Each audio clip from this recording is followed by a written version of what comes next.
right, we're gonna jump into it. Since we didn't have our musical performance, we've got some more time for our presenter and then some Q&A after. So as she presents, just make sure you're including your questions in the chat, and then we'll go through those questions at the end. I'll read them off to Megan and she'll answer them for you. Take some notes, take some screenshots. I'm really excited to hear about this. So I'm going to let Megan Mills take the virtual stage. I'm going to stop sharing my screen and let her share hers.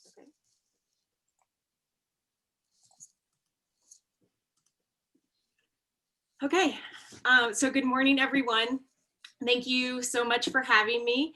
Thank you, Sarah, and to the whole Creative Mornings team. So the topic is transit, and it is a hot one in Charleston. Currently, we rely on our cars far too much to get around. And when one accident on the Don Holt or even a rainstorm can stop traffic everywhere. We continually see parking meters either change hours or go up in price, and garage fees continually go up. We need to start rethinking about how we move around. And to focus on the peninsula, the congestion is becoming a problem where no one even wants to come downtown because it's so crazy. So let me back up. Throughout my life, I feel like I know a little bit about transit.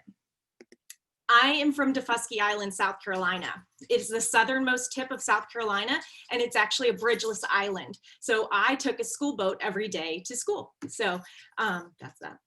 And my background is in hospitality. I used to make my money off of this, a plane. It is the 10th year of the best, it's the 10th year of Charleston getting the best city in the world. So we need to accept that tourism is still one of our main employers. And as our best restaurants of Charleston spread out around the peninsula, we need to address how employees are getting there, employees and tourists are getting there, and B, how they're parking. And that leads me to spending too much time in this. I mean, I will admit it, I usually am in the car by myself. I even take it sometimes short distances because I'm scared of riding my bike in the Charleston's tight roads where I'm battling against SUVs. But that's even more of a reason why we need to prioritize this in the city of Charleston. Whether we like it or not, our city is growing. So we need to determine what kind of city we want to be. We could be this, which you could listen to an entire book on tape in one sitting because you're sitting in traffic. Or we could become this, where we're embracing the concept of complete streets and improve mobility and equity. We can start prioritizing green transportation, coming up with creative solutions by giving people alternative options and coming together as a community to make this happen. We need to work together. So the Lowcountry Rapid Transit is now in the works to become the first rapid transit in Charleston and in South Carolina, and will run from Somerville to downtown in an estimated of 60 minutes. This is a high capacity bus-based transit system that delivers fast and efficient services that may include dedicated lanes, traffic signal priority, off-board fare collection, elevated platforms, and enhanced stations. They are currently in the process for federal funding, and they are projected to break ground in 2023. Community support is huge on this. We need to all be invested into this project. I am working with Morgan. She is the contact over there. So please check out their website and email them if you have any questions. Oop, I'm going too fast. But this bus won't solve all of our problems. We need to have multiple options. We need to step back and we need to think green. And if this weekend is any example about our weather in Charleston, you know, I mean, I think it's going to be in the 70s and 80s, which is exciting. Why not go outside? Why not walk to your grocery store, ride a bike to work? Why not enjoy the city you love? So that's what I'm here to talk about. Green space and its place in the transit system. Walking, the OG of transportation, if you will. For the peninsula, it's a project called the LOWLINE, an idea that came from two gentlemen who are avid bicyclist enthusiasts who saw examples of how linear parks can change cities for the better. First of all, parks are amazing. spending time around in nature has proven to lower to improve blood pressure, boost mental health, and even decrease cancer risk. You can be exposed to not only native horticulture, but colors, plants, and trees from other regions. And second, the Rails to Trails model has been proven successful around the world. From the High Line in New York, the 606 in Chicago, the Beltline in Atlanta, the Underline in Miami, cities are taking these abandoned corridors and making them vibrant spaces. And these linear parks can improve cardiovascular health and promote moderate to high levels of exercise. So they created a group called the Friends of the Lowcountry Lowline.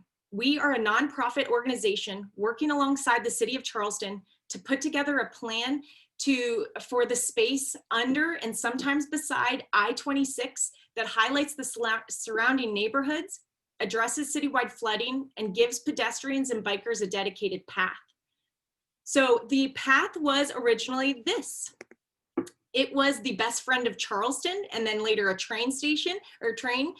While we are just scratching the surface on the history project, this corridor, an I-26 highway that was built in the 60s, have complicated pasts. But we need to approach new development with the acknowledgement of past injustices and find values in new stories and in the past ones too. But this 1.7 mile corridor has the potential to change how we move around the peninsula. It can be a state-of-the-art park for Charleston. It can become a regional connector, as you can kind of see here. It could go to the Ravenel Bridge, to the future West Ashley pedestrian bridge, and the Lowcountry Rapid Transit's proposed extended bike lanes to North Charleston. So potentially you could ride your bike from downtown all the way to Somerville. It will become the second largest park on the peninsula at 40 acres behind Hampton Park that's at 60 acres. And we are proposing that you will be able to ride your bike from Mount Pleasant Street, where Santi's is kind of, all the way down to Marion Square. And that means that the cars will stop for you. That's what we're hoping to, we're proposing. And these are kind of cross blocks, like these are mid-block crossings, just to show you that the bikers and the pedestrians will have the right of way while the cars will stop for you guys. But we also want it to be more than that. Although the difference between a linear park and a trail can get a little confusing, linear parks aren't only used for transportation. The parks have playgrounds, art installation, places to picnic, and they are spaces that both encourage movement and relaxation. So this park touches, it's an interesting, complex park because it touches 7 neighborhoods. All of these neighborhoods will play an important role. People are the heart of every park. And the Lowline sees this as an important space that accommodates everyone. We see this as a space that invites co-creation, meaning that everyone from all different backgrounds, no matter what, can enjoy this space and make it their own. I joined the project in 2016, and my focus has been the neighborhoods adjacent to the Lowline and making sure that this is not only for the Charleston of the future, but for its current residents today. And we are hearing major themes of what Charleston residents want. They want a safe space with lighting. They want restrooms. They want a gathering space with educational opportunities. But most importantly, they want to ride their bike, walk, and even skate safely without the threat of vehicles. They also want to hold the Friends of the Lowcountry Lowline accountable to be inclusive and transparent in the process. So this is a full map of the projected project. So on your left-hand side, you're going to see the transit hub. That's the proposed park and ride that actually was just approved. And so then you'll travel all the way down, and we'll kind of go through this. So it's an overwhelming map, I know, but all the way to Marion Square. So this will all take on their own personalities. This is a big linear park, so no part of it's going to be the same. But we have divided it into 3 different sections so we can kind of take it into those bite-sized pieces. It's called the North Central Corridor, the parks, and the urban core. So this is the North Central Corridor. So this is more that the neighborhoods are going to be impacted. It's from Mount Pleasant Street all the way to Grove Street. And this will be a mixture of passive and active recreation, benches, spaces for outdoor markets. So this is kind of what we're thinking for here.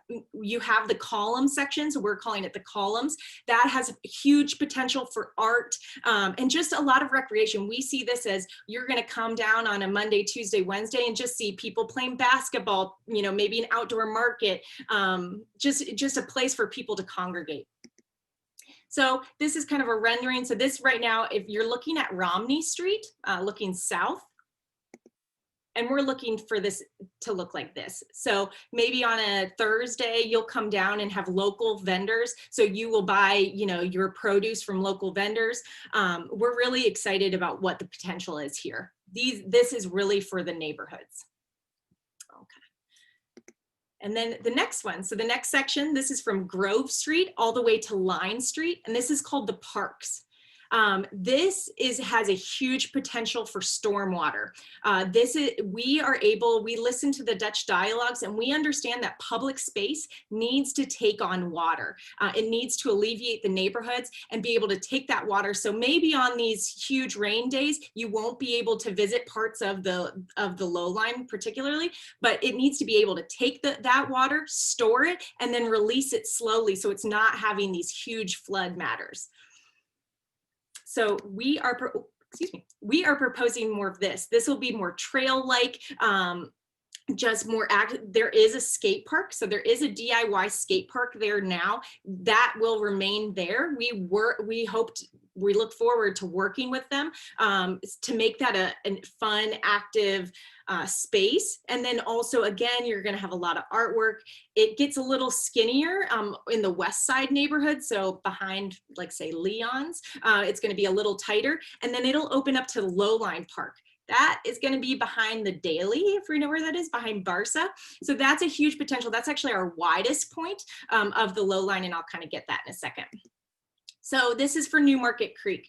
It has a lot of opportunity to what we're calling kind of daylighting the creek, which means that the creek will actually take on water a lot more than it's doing right now. So right now you can actually go out there and walk. We don't see that. We see building of boardwalks and kind of using this as more of a trail. And I'll kind of show you that. So that is the picture. So this is like we're standing on Meeting Street, like across right where you're getting off the bridge. And we see it as this. So this could have huge potential for educational signage and, you know, really a natural ecosystem. So a lot of water is coming from the highways. We need to be able to store it, to clean it through the ecosystem, the natural ecosystem that we have, and then we need to release it out. So this is kind of how we see that project. So when you're talking about the bike paths and the pedestrian paths through this area, this is one option. There's actually two options I'm going to show you. So this shows that the sports courts are underneath. So where the skate park is, you know, the skate park would be there, maybe a basketball court, things like that. We could see the bike and pedestrian path underneath I-26. And then the park space, which is actually the Lowline corridor, could actually take on more of that horticulture. So that could be one option. The other option is this is the, if you know where Hugie Street is, between King and Meeting, the Enston homes, you kind of see that on the left-hand side. We could see it like this. So where the bike and pedestrians paths are up onto the Lowline. And then there's horticulture. We always want, I think it's a priority of all of ours, that the bike and the pedestrian lanes are separate so that these bikers can move around. And then if you want to leisurely walk or anything like that, you can do that. And so this is the Lowline Park. So this is the widest portion. It's right on Line Street. It's a big open space. And we see this as a floodable park space. So it needs to just be able to take on water. When we're talking, and again, like when we're talking about, I can't say it enough, like we just need to be listening to the Dutch and thinking of new and innovative ways to take on our stormwater. So this is Lowline Park. So we're kind of right back there. And this is what we're proposing for this. So again, separate bike and pedestrian lanes. And then we see something like an amphitheater, some type of building that could be there, that could be fun. You know, hopefully we will be having social gatherings. So this is where you would have your movie nights, your concert series. So just some fun things to have everyone get together for. And then we have the urban core. So the urban core is from Line Street all the way to Marion Square. This is going to be more like an alleyway. So this is going to be a high trafficked area. We see a lot more like outdoor dining, and I'll kind of show you those things. So a lot of outdoor dining, shops, retail. This is a skinnier portion. So we probably will not be able to do a bike and a pedestrian lane. But, you know, this can get people off of King Street. I think we rely too much on that. I think Paul and I were talking earlier, and we just need to get that back there. This is more for the tourism kind of sector. So this is just a picture. So right here is the Guild on your left-hand side, and then the Post and Courier building on your right-hand side. And we see this as that. So, you know, again, kiosks, maybe things that are selling coffee in the morning or things like that. So, but just people moving around.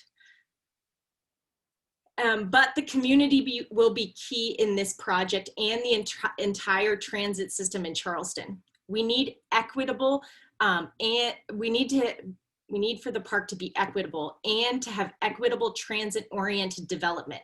We need infrastructure that enhances mobility, fosters culture, and improves connections to opportunity. I know these pictures will show you how to enjoy the park, but we also needed to accommodate the trip to the grocery store and heading to work. Another huge point to equitable transit-oriented development is affordable housing. Addressing affordable housing in the communities surrounding the Lowline is critical to the project. Already, the city is in process of constructing affordable housing on 2 sites near the Lowline, which will add significant numbers of affordable housing units to the area. In addition, the Lowline can reduce transportation costs by providing new cycling and pedestrian routes, which is one of the strategies for improving housing affordability. Also, the Friends of the Lowline will work collaboratively with the City of Charleston and related community organizations to find better ways to inform residents of existing resources to develop new strategies around addressing the housing affordability in the communities. So again, the Lowline, and it's just a big important part, the Lowline can only be as strong as our partnerships. This park is so much more than green space. So we need to rely on amazing organizations and other nonprofits. Yeah, so just to jump back, this is our affordable housing. We're working with the Civic Design Center, actually has these photos. So there's sites along the parcels that will be for affordable housing, and this is one of the proposed units that they're looking at. But so to jump back to partnerships, these are just key. We work with a lot of amazing nonprofits, and this is just scratching the surface. I mean, we are really at the beginning of this. So these are some of the partners we've worked with so far, but it's going to be so much more than that. You know, we have some houselessness under the Lowline, which will, you know, need to be addressed and worked with. And, you know, really local businesses, schools, kids, I mean, there's just so much. And so we just all need to be a part of it. And everyone needs a seat at the table. Like what do you, and as you guys, as a Creative Mornings, like, what do you guys want to see in the park? What do you know, what don't you want to see in these parks? Transit can be many things.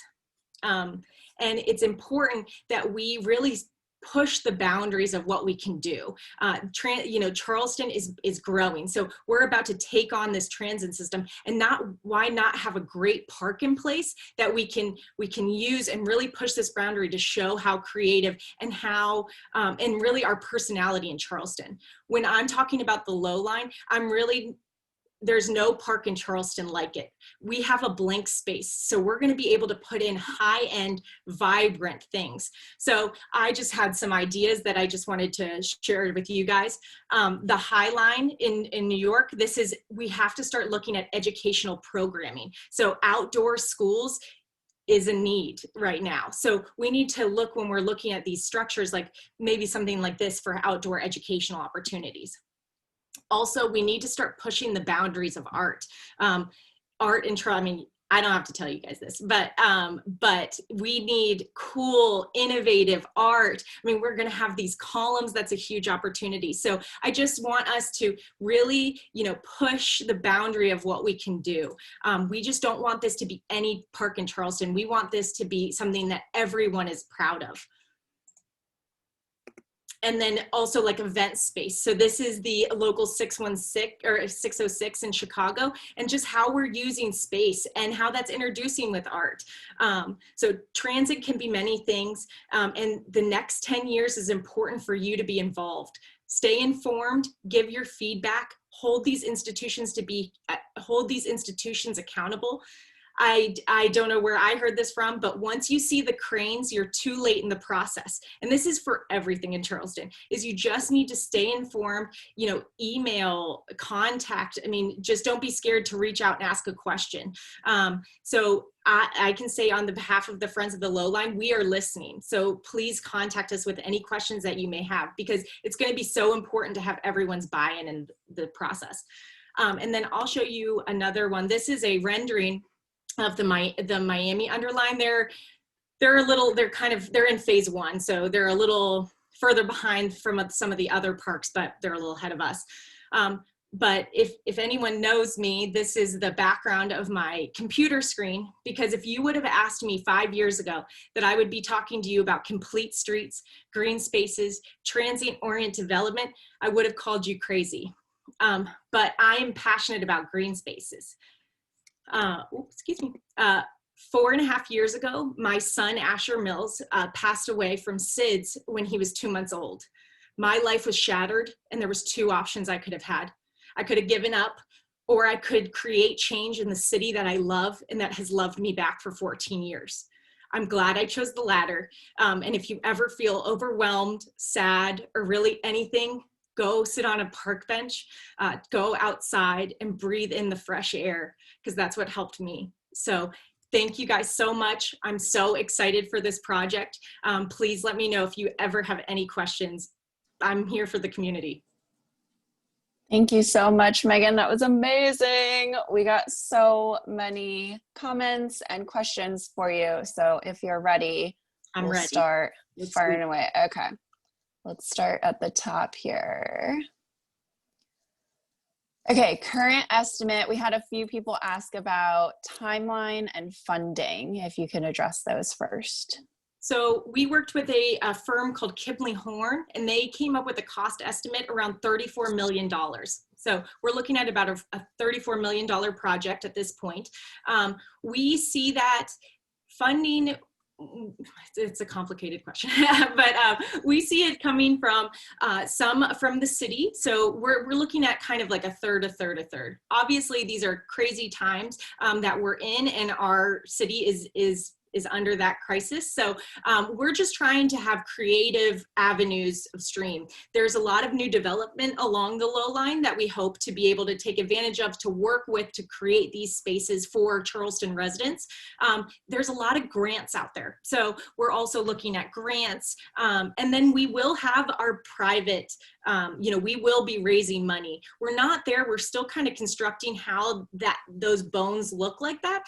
But when you think of this project and you see a $34 million price tag, which is huge, don't think about it in that way. Think about it in bite-sized pieces. I think we could be looking at Lowline Park first. So that first big gathering space, I could see that going in as phase 1. New Market Creek, which is going to be huge for that flooding, which is a key word here in Charleston. You could see that in kind of phase 2. So I think we will see things kind of go as bits and pieces. So we will be making sure that we keep you guys informed, and as soon as we have that kind of foundation on how we're going to be able to raise this money, we'll be laying it out, and we're going to do a lot of fundraisers and all different kinds of things. Yeah, that kind of leads into a couple of people asking how they can get involved, how they can help spread the word, etc. Great. So yeah, so my email's right here.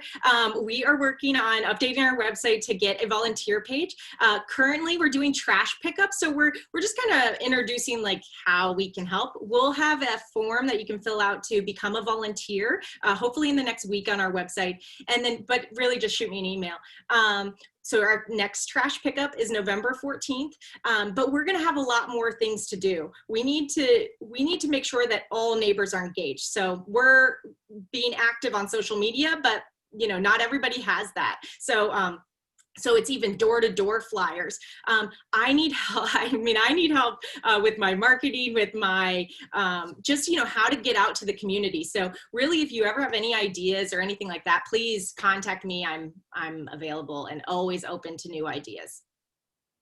Some folks linked the website on the chat for those wondering, and an event happening tomorrow, Saturday, 10/17, painting some columns down there. So the Facebook event is linked. Yes. So plug, sorry, that's not the Lowline, but it's Enough Pie is Vivian Moultrie is right off the Lowline. So you'll see the columns. They're doing a great job with having local artists come and paint these columns. So that is a good, you know, thing to talk about. Is we see this as really like, hopefully it'll become like a little highway. So you'll be riding your bike and you'll see that you can stop at Vivian Moultrie and see Enough Pies work at their park, or stop and see Greenheart. They have a great urban farm in the Enston homes. So we see these as like little avenues off of this. So that's again why we talk about how partnerships are so key, because this can be such a wider park because of all those great partners. Someone asked how we can bypass Bar for Art, and asked if there's a mural arts pilot program. She's from Philly, so she's taken that from there, that we can employ here. Yes, sure. We really haven't scratched that surface yet on how that's going to work. So I think the art community is going to be huge moving forward to kind of push those boundaries of what we can do, and kind of, you know, this is just a unique space. We have columns, we have, just wide spaces. So yeah, I mean, I would love to work with people to get, you know, kind of where we're going to look at towards art. It's not quite there yet, to be perfectly honest. We're just not at the point where we could put art on the Lowline right now, but we're getting there. Awesome. And then last question so far, Leah asked if you guys already have the land allocated for the park, and that 34 million is for development. Yes. Of that land. Exactly. So yes, in 2017, we acquired that land. It was half purchased by the Friends of the Lowline and half purchased by the city. And then it is a full city project. So we gifted that whole land ownership over to the city of Charleston. So now we are literally talking about the parks. We're not talking about land acquisition anymore, which is very exciting. That's so exciting. Lots of, if you want to hop in the chat at any point before you hop off here, I think it would be great for you to see all of the people thanking you and giving you props for your passion, clear passion about this project. And we're so grateful that you took the time this morning to update us, because I've never seen, I know the concept, but I don't know the renderings, and those, I can see those, you know, in my mind happening in real life, especially now that I live downtown. So it's my goal every day to not get in my car. It's just harder when it rains. So it is harder, but that's the thing, is now we will have the overpass so you can ride on your bike. Yes. But that's the thing, is like, yeah, I mean, really everyone, I encourage anybody who's down on the peninsula, go walk around there. You know, it is a blank slate right now, but you get down there and you can just see it. I mean, like, you can just picture how cool this is going to be. So thank you guys so much.